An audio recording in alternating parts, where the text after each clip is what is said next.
Good afternoon, ladies and gentlemen. I'm David Mencer, Israeli government spokesman. Today is Tuesday, the 16th of April, 2024, day 193 of the October 7th war. Make no mistake, as our Defense Minister, Yoav Gallant, has said just last night and this morning, our war aims remain precisely the same: to bring home 133 hostages, to destroy Hamas, and to ensure that Gaza never becomes a threat to us ever again.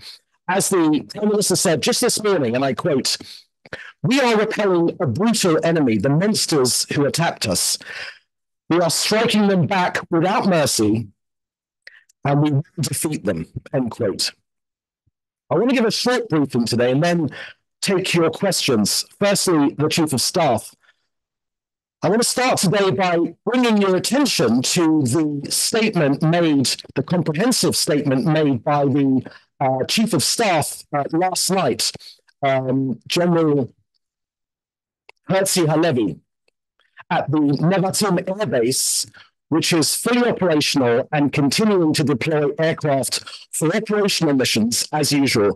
I do not intend to repeat it word for word, just to say that the IDF Operation Iron Shield was in partnership with the US, CENTCOM, UK, France, and others, and we thank them for their partnership. Together, we faced and dealt with more than 350 ballistic missiles, cruise missiles, armed drones, and rockets fired not only from Iranian soil, but also from Iraq, from Yemen, and Lebanon. The Chief of Staff, General Halevi, said, and I quote, "We are closely addressing the situation. We remain at our highest level of readiness. Iran will face the consequences for its actions. We will choose our response accordingly. The IDF remains ready to counter any threat from Iran and its terror proxies as we continue our mission to defend the state of Israel," end quote. Now a quick update from COGAT, which coordinates aid into Gaza. You can see the latest figures from COGAT for yourself, but just over the last 2 days, 553 trucks of aid went in. In the last 24 hours alone, 236 aid trucks went in. 126 of those trucks were coordinated to northern Gaza overnight. Several trucks, accompanied by IDF soldiers, entered through the new northern crossing. Now, we've already told you about our work to repair the Bani Suhela water pipeline in the Khan Yunis area. To be operational in the next few days, it will increase water supply to 400,000 people in the area. I remind you that more than 458 trucks, I say that again, I want to remind you that more than 458 trucks remain at the Gazan side of Kerem Shalom. The aid just sits there languishing, just waiting to be collected by the UN for distribution and dispersal to Gazans.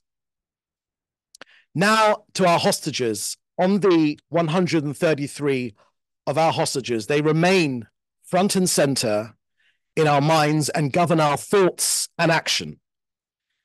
If today Hamas puts down its weapons and releases our hostages, this war will be over. You know, in just under a week's time, it is the festival of Passover, where Israelis and Jews the world over will come together to commemorate the famous festival of our freedom against slavery. Moses, from times of old, was famous for coining the phrase, "Let my people go." We say that again. We say that again and again. Let my people go now. That is the end of our briefing today. I will now take your questions, which you should put in the chat together with your news outlet. Thank you very much. First question, please. Thank you. We have a question from Benjamin Brown of CNN, and he asks, can you confirm reports 3 were injured in the north following drone attacks earlier today? Thank you for that question, Ben. I would point you to the IDF which regularly updates the situation from the north. I have seen those reports, but I want to refer you directly to the IDF, who can give you the latest update on that situation. Needless to say, Hezbollah continues its aggression from the north against UN resolutions. We would prefer a diplomatic resolution to our conflict with Hezbollah in the north. As the UN resolution says very, very clearly, Hezbollah forces need to be behind the Litani River. They need to move as soon as possible. But if that does not happen, if the diplomatic way does not bear fruit, we are prepared to defend ourselves. On every front in this war, we will defend ourselves. Next question, please. Thank you. We have a question from Hannah Julian of the Jewish Press, and she asks, does the government intend to call up more reservists during the upcoming holiday? Hannah, thank you for your question. For the last 6 months, this country has been on high alert since the massacre of October the 7th. In reply to that massacre, we had an overwhelming success rate when calling up our troops. More than 150% of the troops called up turned up at their bases ready to serve.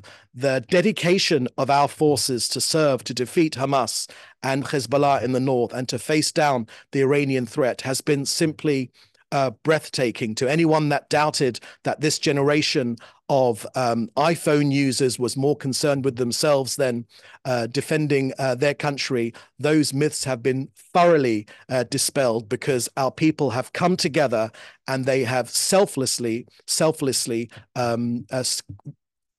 heeded the call to defend their country. As for what will be happening over the Passover holidays, obviously, Hannah, I won't be sharing our decisions from the IDF over the air with you here, but needless to say, as on all fronts in this war, this country will be defended. Next question, please. Thank you. There's another question now from Frederick of Interplanetary News Television. And he asked, yesterday, White House spokesperson John Kirby has confirmed the support of the U.S. in a scenario of retaliation from Israel in a regional escalation.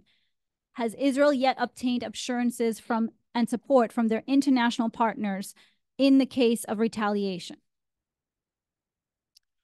Thank you very much for that question, Fred. We've made quite clear that this country will be defending itself.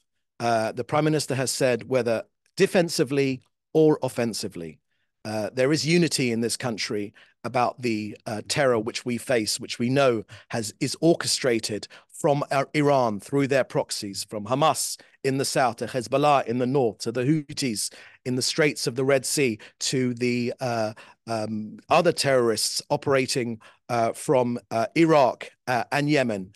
I won't be sharing our decisions about the next move, but needless to say, this country will be defended. It's the primary role of every government to defend its citizens, no less for the people of Israel.